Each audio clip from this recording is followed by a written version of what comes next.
जुन गतिमा सरकारले काम गर्नुपर्छ भन्ने हाम्रो अपेक्षा हो त्यो गतिमा काम पनि हुन सकिरहेको छैन। म अहिले एउटा जिम्मेवारीमा छु, संयन्त्रको जिम्मेवारी। कहिलेकाहीँ साथीहरूले के लाग्छ फेरि भने संयन्त्र भनिसकेपछि यसैले सबै कुरा गर्छ।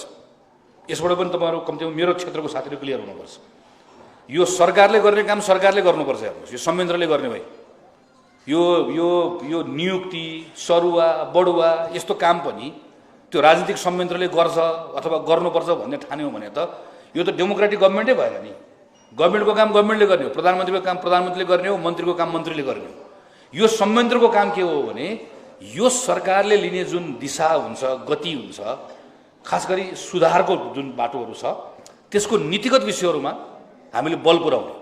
त्यसैले यो बेलामा यो मान्य सम्माननीय केपी शर्मा ओलीले नेतृत्व गर्नुको सरकार जो हाम्रो जोइन्ट सरकार छ, यो सरकारले ठिक बाटो समात्नुहोस् भनेर त्यहाँ बसेर सुझाव दिने, त्यसका निम्ति मद्दत गर्ने कामहरू हामीहरू गरिरहेका छौँ, गर्ने कोसिस गरिरहेका छौँ। तर अल्टिमेटली कुरा के रहेछ भने म त त्यही कुरा बुझ्यो, यो बिड तातेर केही हुँदो रहेछ, तापकै तात्नुपर्छ। जिम्मा लिएको तापकै तात्यो भने बल्ल परिणाम आउँछ, नभए चाहिँ हामीलाई हुटुटी हुने, आज यो काम गर्नुपर्छ भन्ने हुने, यो काम गर्नुपर्छ। म त 18 घन्टा 20 घन्टा काम गर्न तयार, 18 घन्टा 20 घन्टा काम गर्न तयार। मैले पार्टीको महामन्त्रीको रूपमा मेरो काम छ, म त्यो काम गरिरहेको छु। सरकारमा बसेको साथीहरूले पनि त्यो 18-20 घन्टा काम गर्नुपर्ने हुन्छ।